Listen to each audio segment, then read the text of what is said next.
Muito bom dia a todos aqueles que nos honram tanto assistindo-nos pela rede eletrônica nesta série de atividades acadêmicas, registros sobre registros, patrocinada pela Uniregistral.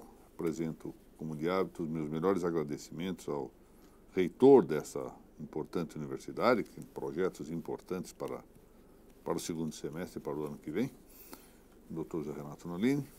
Também cumprimento o Dr. Flaviano Galhardo, presidente da ARISP, que também dá o seu apoio a estas nossas reuniões, e a todo o nosso grupo aqui presente. Peço licença para saudar a todos em nome da doutora Aline, juíza atualmente na primeira vara de registros públicos da capital de São Paulo. Como de hábito, vamos sortear desta feita 5 exemplares para aqueles que compartilharem a nossa exposição até a próxima sexta-feira, às 16 horas. Então, compartilhando a exposição pelo Facebook, compartilhamento público pelo Facebook, são destinatários de uma lista para sorteio desses 5 livros. 2 exemplares aqui do Tribunal de Alçada Criminal. São obras diferentes. As capas são diferentes? São obras diferentes também. Olha, o Dr. Renato Nolini nos presenteando a cada dia com uma surpresa aqui. Eu acho que eu nem tenho esta. Vou também compartilhar. Vou compartilhar até sexta-feira para ser sorteado. O Conceito e Natureza da Responsabilidade Disciplinar dos Registradores Públicos, editados pela Cartier Latam, e os 2 primeiros tomos do Registro de Imóveis Princípios, da editora Primos. O terceiro tomo, como todos sabem, eu presumo isto, foi já editado pela Lepanto, cujos 2 diretores, o Conde Júlio e a doutora Amanda Gil, aqui se encontram para a honra minha. Muito bom. Antes de iniciarmos essa aula de hoje, registro sobre registro número 137, eu quero pedir licença inicial para saudar a Alessandra Juliano Russo, aqui do apoio administrativo da Uniregistral, que faz aniversário no dia de hoje. E, igualmente, indicar a minha grande satisfação. Eu suponho que haja mais aprovados nesse concurso que frequentem habitualmente as nossas exposições aqui. Mas 2 desses aprovados, ou mais exatamente 2 destas pessoas do grupo dos aprovados no concurso do Ceará, são efetivamente frequentadoras habituais aqui, minhas estimadas discípulas, a doutora Larice Moura Silva, lá de Ituiutaba, e a doutora Thaís Luciana Mortielli de Castelo Branco, lá de Trairi.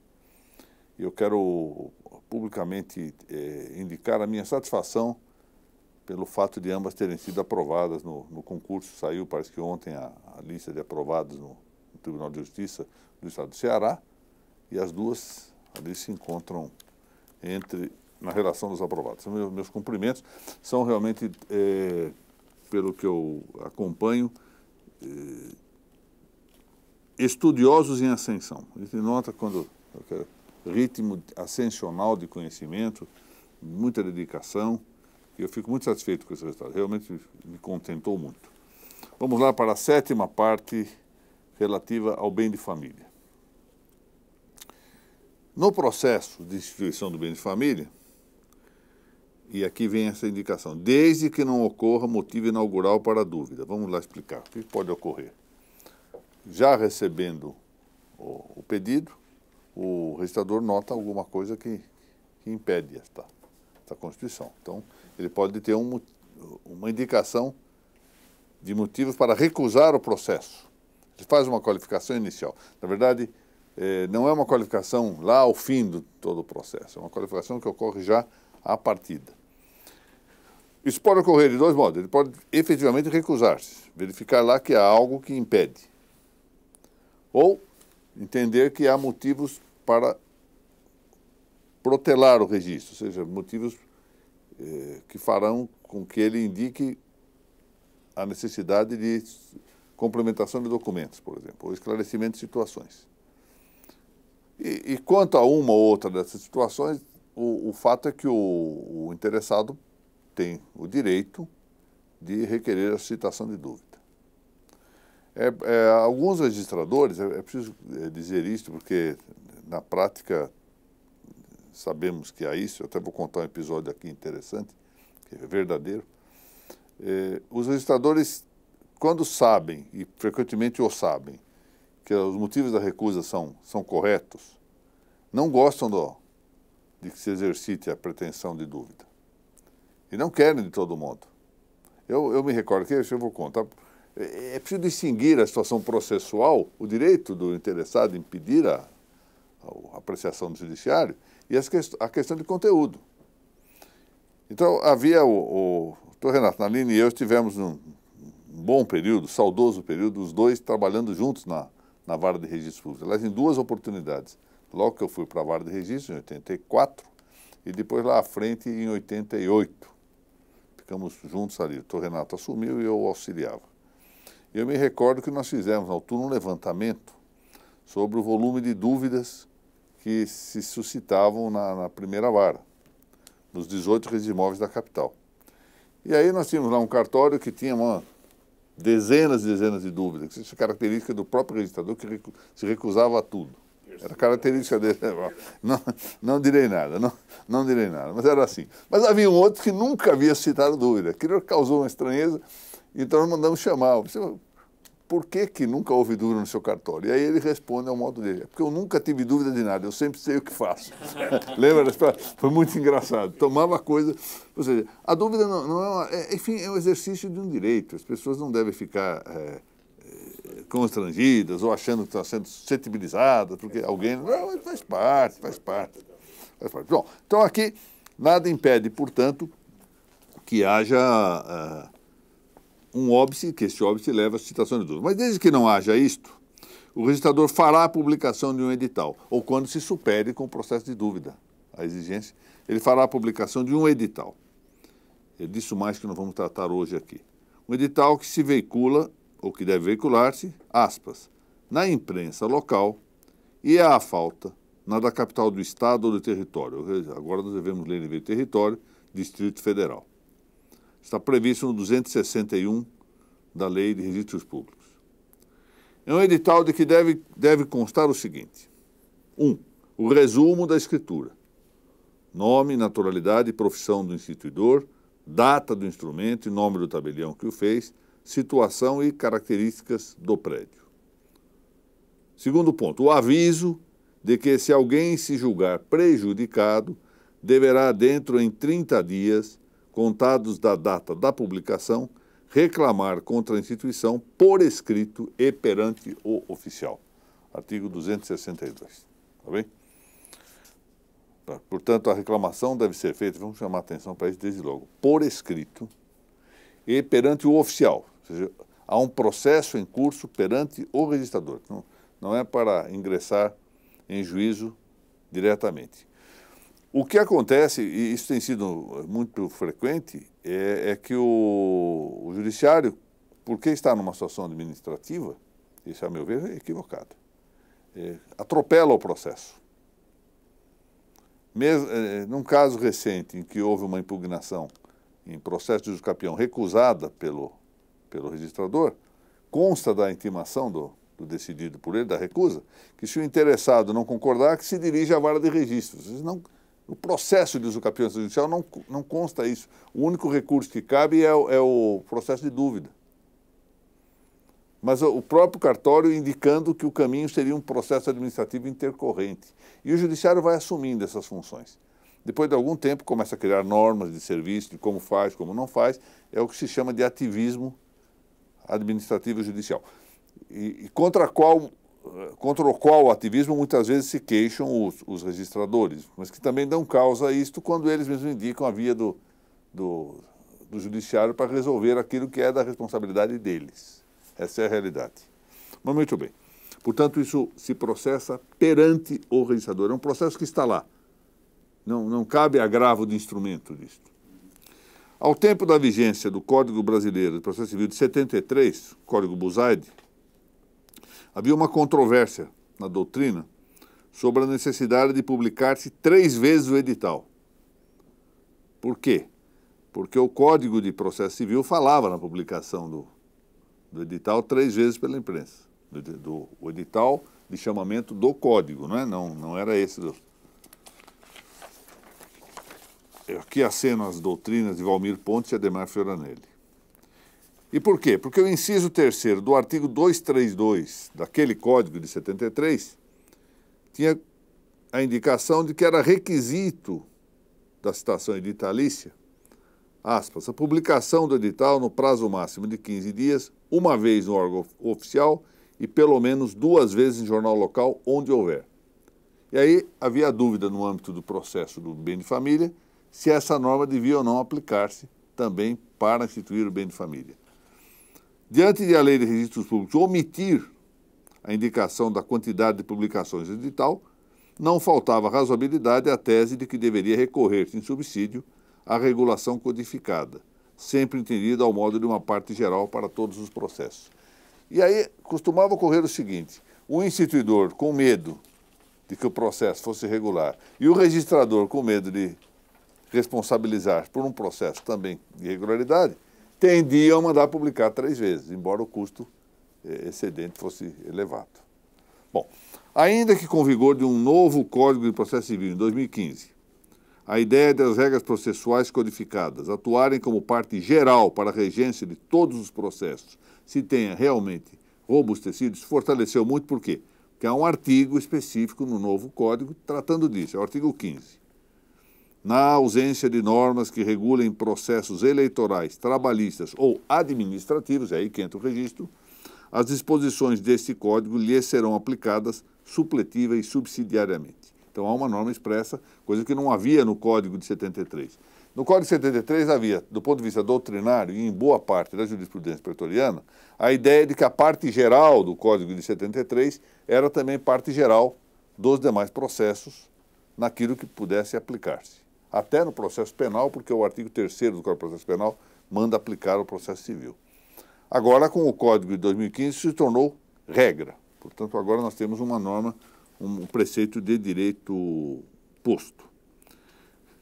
Calha que o modelo procedimental da citação editalícia se tornou, as palavras desse que é hoje o nosso sobrevivo, o maior processualista, José Manuel da Rua Alvim, diz ele que o processo da citação, ou o procedimento da citação por edital, se tornou muito mais simples e econômico, afastando-se a necessidade da tríplice publicação, está no artigo 257, a despeito de que se possa admitir a pluralidade, ou seja, a multiplicidade publicitária, em vista de eventual determinação judicial. Ou seja, na forma da lei, o juiz pode entender que convenha publicar mais vezes o edital, ou adotar outra forma de publicidade. Eu vou tratar aqui de algumas coisas que eu vi dessa publicidade de fato, que gera muito mais efeito. Eu queria chamar a atenção o seguinte, quanto ao edital. O doutor Renato Nalini e eu fomos companheiros de câmara no saudoso Tribunal da Sala Criminal. E havia só um gênero de pessoa que nunca perdia um edital, contraventor do jogo de bicho. Bastava ser intimado da sentença condenatória, chegava ao processo. Eles acompanhavam tudo. Outros não. Mas o contraventor do jogo de bicho, esse controlava. Quem de nós fica lendo o edital? Essa é a realidade. Muito bem. Se está, pois, prejudicada a controvérsia sobre a necessidade das 3 publicações do edital, porque isso não está mais previsto em lei. À vista-se, ao menos, possível agora disputar-se, à luz da mesma regra do artigo 15 do Código de Processo Civil, sobre a faculdade de um registrador poder ampliar as publicações editalícias. Porque, veja, o juiz pode. E como essa regra do artigo 15 diz que as regras do processo civil podem também aplicar-se ao processo administrativo, agora surge essa novidade. E se o registrador entender que deva haver multiplicidade, ele pode ou não? Ou que deva haver variedade dos meios? É uma discussão em aberto.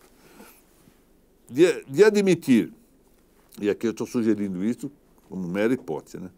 A extensão dessa faculdade judicial ao registrador, deste último registrador, caberá exigir a mesma observância imposta aos juízes quanto ao dever de motivação do ato.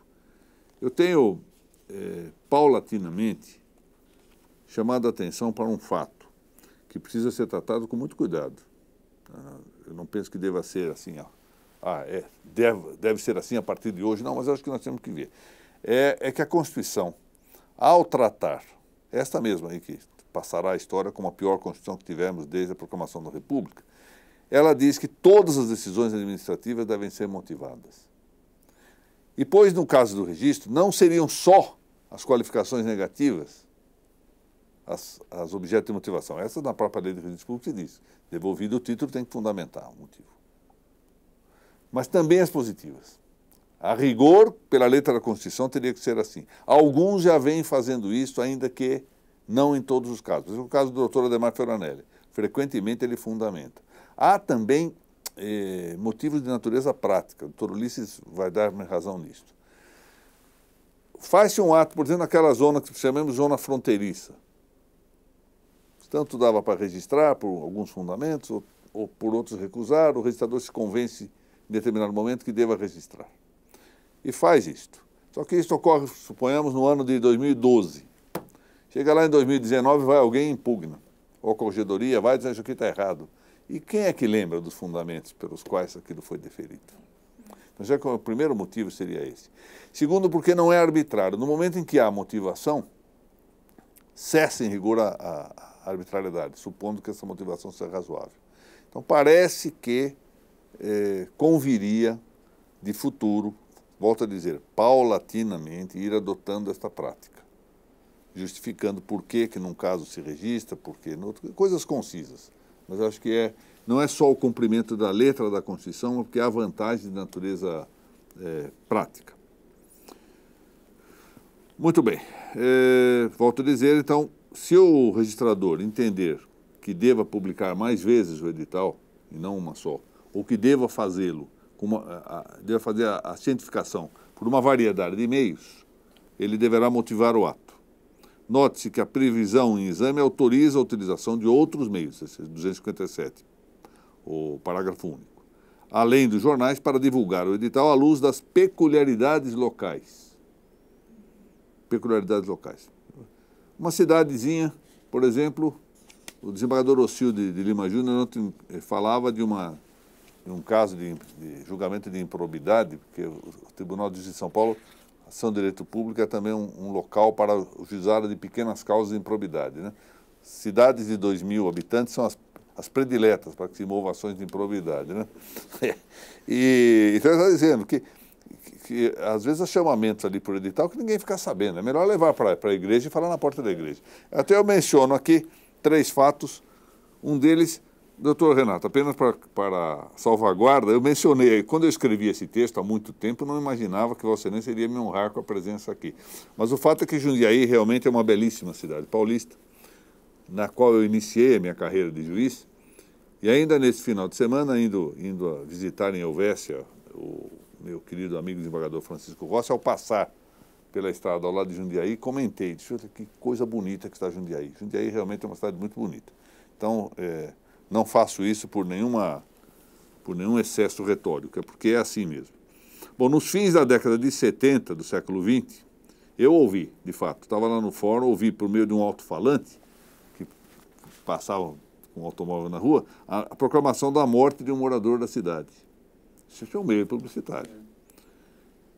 Aí, passou o tempo e eu fui a Coimbra, lá convidado por engano pela minha querida amiga professora Mônica Jardim.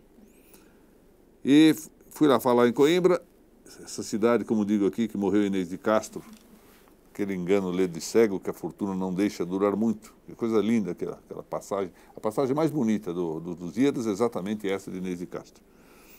E já agora vivíamos os primeiros tempos desse século XXI, e eu via fixadas nas paredes e em postes lá nas vias públicas, notícia de nascimento, de casamento, de óbito, nasceu fulano, casou-se Beltrano, morreu dona fulano, pregado na parede.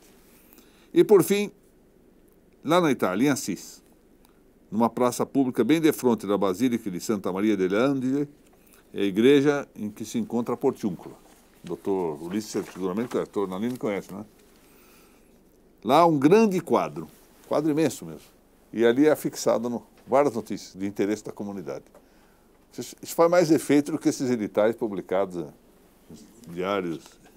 Essa é a realidade. Então, às vezes, sobretudo nas comunidades pequenas, há conveniência de se fazer isso. Quanto ao conteúdo do edital, vide a propósito modelos editais indicados competentemente pelo Ademar Ferranelli e por Ari Álvares Pires Neto. O resumo do título formal e o aviso para fins de impugnação são partes integrantes.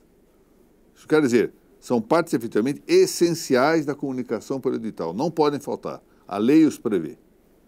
O que não significa dizer que haja de escrever-se de forma sacramental. Não é isso, não existe uma fórmula, se faltar uma palavra, não, mas tem que haver o aviso e tem que haver também o resumo do título. O texto do edital, embora se admita breve, deve permitir com razoabilidade a impugnação por possíveis interessados. Isso significa que nós temos que indicar a instituição, a identificação do instituidor. Como é que eu faço isso? Indicando o seu nome, naturalidade e profissão. Bom. E, igualmente, a identificação do imóvel que vai instituir-se como bem de família, com suas características reais de determinação e especialidade. Ou seja, não basta uma singela remissão ao número da matrícula. Vamos ter que realmente ir a campo e verificar quais são essas. Ir a campo não significa ir lá medir, não. Ou seja, é referir aquilo que já está indicado na matrícula. Além da enunciação com a data do instrumento notarial judicial correspondente, do notário que autorizou a escritura ou do magistrado que assinou o título judiciário. Faz parte da lei. Parece também indispensável que do edital conste o prazo de 30 dias para eventual impugnação. A lei fala desse prazo. E por que eu entendo que convenha?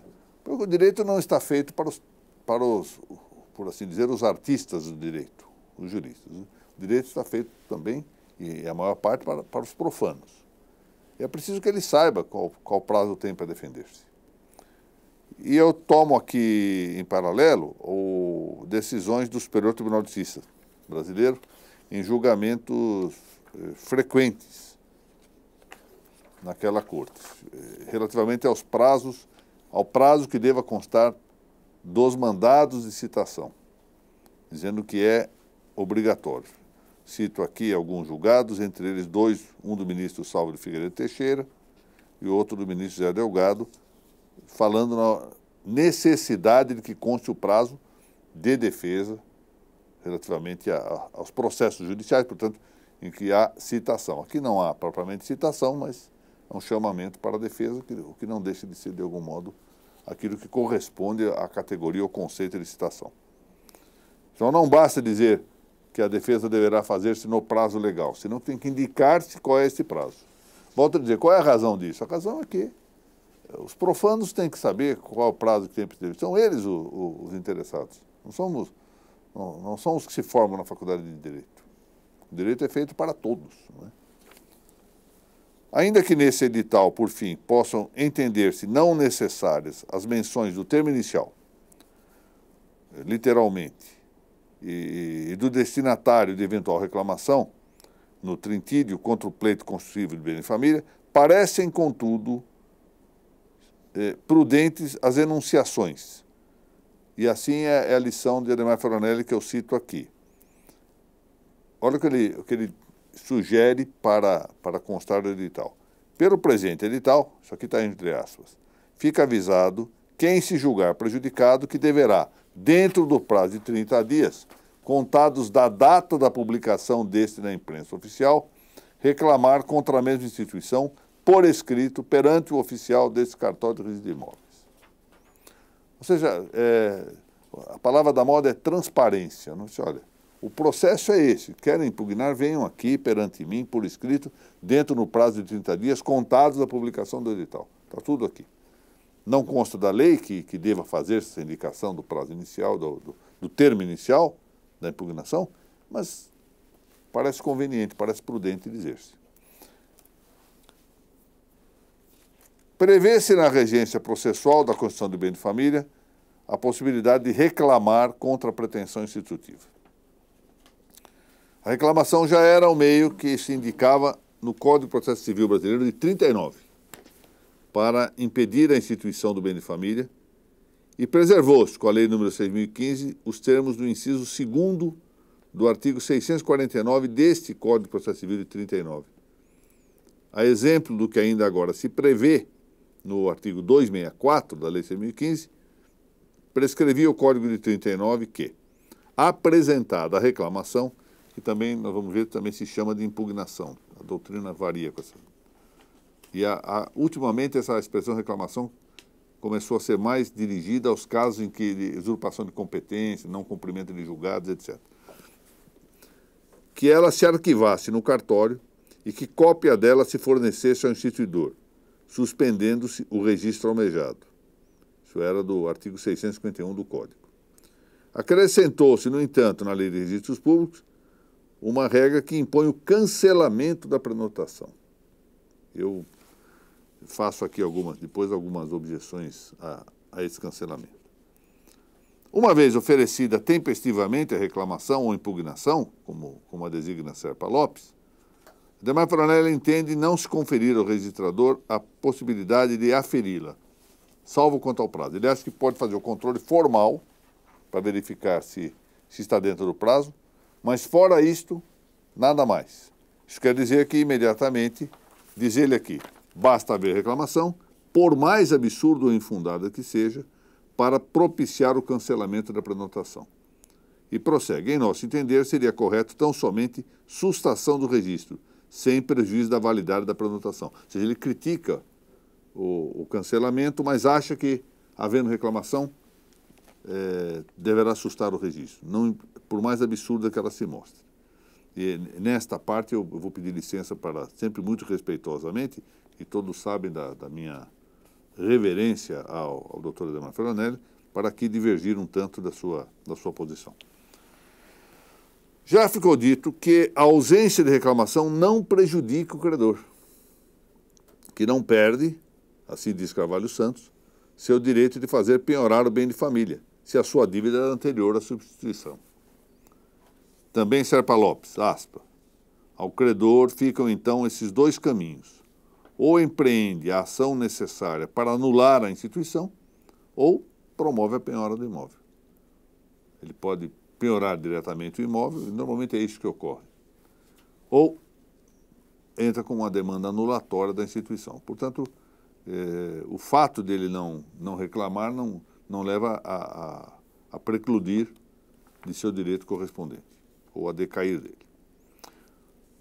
Parece, em todo caso, convir a providência legislativa de alterar-se a parte final do artigo 264, tal observou Adhemar Floranelli, o artigo 264 da Lei de Registros Públicos, afastando-se dali a referência ao cancelamento da prenotação, contanto que se estabeleça um prazo para ressonância na subsistência do protocolo. Já vou dizer o seguinte. Por que razão? Hoje cancela a prenotação. Muito bom. Acho que ela deveria manter-se, mas desde que haja um prazo indicado, que é o prazo exatamente que tem o interessado para insistir, de acordo com a lei, para que o juiz desta feita ordene o registro. Aqui sim cabe a intervenção judicial. Uma vez feita a reclamação, o juiz decide se registra ou não, e deve haver um prazo para que isso ocorra. O instituidor é que pode pedir, porque o instituidor pode concordar com a reclamação. Então, tá bem, não vou fazer o registro, não. Mas ele pode querer. E não há a prenotação cancelada, ele pode ser atropelado nessa medida. O melhor seria manter a prenotação, mas dando-lhe um prazo. Que é o prazo para quê? Para que o interessado se dedicasse a dirigir-se ao juiz e cumprisse aqui o parágrafo 1º do 264, que diz: o instituidor poderá requerer ao juiz que ordene o registro sem embargo da reclamação. Mas então, nós manteríamos, alterada a lei, manteríamos o protocolo aberto. Por exemplo, recebida a reclamação, o protocolo permanecerá vigente por mais 30 dias, que é o prazo, digamos, razoável para que, ou por mais 15, o prazo que se entendesse, prazo razoável para que o instituidor requeresse ao juiz que ordenasse o registro. Todavia, a ausência de reclamação, bom, isso aqui já disse. Isso aqui. Então, tá repetido aqui esse parágrafo todavia aqui. É o mesmo texto anterior, se puder cortar, por favor, que é o parágrafo anterior. Daí que aparente ser caso de considerar implicitado na regra do 264, o exercício da competência qualificadora do registrador, que deste modo poderá verificar a admissibilidade e a pertinência da reclamação. Porque efetivado venha a ser o registro, repita-se, nenhum prejuízo advirá ao credor. Mas recusado esse registro e cancelada a prenotação, isso disse bem Valmir Pontes, é injusto que, em razão da mera oposição de terceiro, muitas vezes infundada ou fruto de malícia, erro grosseiro, capricho ou emulação, se deixe o instituidor e sua família expostos às execuções judiciais depois de haver apresentado à oficial escritura pública de instituição do bem de família. Porque se cancela a prenotação, né? Então vejam que ele apresenta, aí eventualmente prenotado o título, da data do qual vai constar o bem de família. Ele contrai uma dívida, esse que contraiu uma dívida tem um crédito posterior, vamos admitir essa hipótese concreta, essa situação de caso. Faz a reclamação, cancela-se a prenotação, a dívida era posterior, cancela-se a prenotação e a partir daí, se ele quiser registrar, ele vai ter que fazer uma nova prenotação, essa dívida que era posterior se torna anterior. Daí a razão pela qual é conveniente que o registrador mesmo faça essa análise de mérito.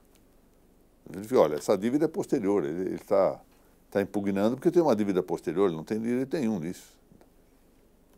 As dívidas anteriores estão a salvo e as posteriores não. Ele não poderia agora afrontar porque isso é malicioso, não é? E fica anterior.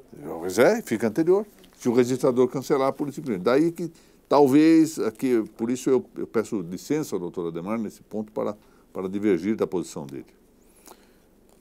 Acrescente-se de maneira designada que, diante do só fato da reclamação apresentada, não deixem de estar presentes no processo institutivo de bem de família os supostos anteriores da qualificação registral positiva, já proferida pelo registrador. Ou seja, o registrador já, lembra-se que eu comecei aqui dizendo, ele faz uma primeira qualificação, antes mesmo da publicação do edital. De modo que parece que é de todo conveniente que ele examine o conteúdo da reclamação, porque muito raramente haverá motivo bastante para acolhê-la. Apenas do conteúdo da reclamação oferecida é que pode emergir algo adverso à qualificação positiva precedente. Daí que não pareça faltar a razoabilidade em entender admissível o controle material da reclamação pelo registrador. O que pode ocorrer, às vezes, isso sim, seja que o registrador pode eventualmente falhar na primeira qualificação, né? Imagine, vamos imaginar uma hipótese concreta, entra lá, em vez de uma escritura, um instrumento particular. E num cartório grande isso pode ocorrer, ou seja, um cooperador tem uma opinião de que o instrumento particular, se o valor do imóvel não atingir o limite legal, admite a instituição do bem de família. O registrador diz, não pode, toda a doutrina é em sentido contrário. Mas se houve uma primeira qualificação admitindo, então a reclamação poderia ser contra esse ponto, olha, justificando, portanto, alterar. Mas fora isso, eu não vejo muito campo para um conteúdo sério nessas reclamações. Realmente, e acho que a possibilidade de o registrador recusar a reclamação, também na parte de mérito, evita exatamente o problema do cancelamento da prenotação, que geraria efeitos efetivamente deletérios em relação ao instituidor. Muito bem. Eu renovo aqui a indicação de que quem compartilhar publicamente essa nossa exposição pelo Facebook até às 16 horas da próxima sexta-feira, receberá aqui, entrará na lista dos que vão sortear-se, desses livros, os 2 tomos primeiros do Registro de Imóveis Princípios, o terceiro foi recentemente lançado pela editora Lepanto, esse conceito e natureza da responsabilidade disciplinar dos registradores públicos, da Cartier Latam, e as 2 versões aqui, eu não sabia, de 2 livros coordenados pelo Dr. Renato Nalini sobre o saudoso Tribunal de Alçada Criminal de São Paulo. Quero renovar aqui os meus cumprimentos à doutora Larice Moura Silva e à doutora Thaís Luciana Mortielli de Castelo Branco pela aprovação no concurso público do Ceará. Haverá outros, seguramente, que frequentando as nossas exposições também tenham sido ali aprovados, e eu, então, em nome das duas, estendo a saudação aos demais, os meus cumprimentos a todos os aprovados nessas circunstâncias. Agradeço a presença de todos aqui, em particular do meu amigo Dr. Zé Renato Nalini. Renovo meus agradecimentos ao Dr. Flaviano Galhardo e vamos aguardar que a Uniregistral, que tem grandes projetos, se Deus permitir, consiga, a partir já do segundo semestre, alçar efetivamente, de fato, o voo que a boa vontade e a sensatez da sua condução merece alcançar nesta alçada. Espero que isso dê certo. Os problemas burocráticos no Brasil são sempre muito complicados, mas vamos ver se isso se supera. Muito obrigado a todos e até a semana que vem, se Deus permitir.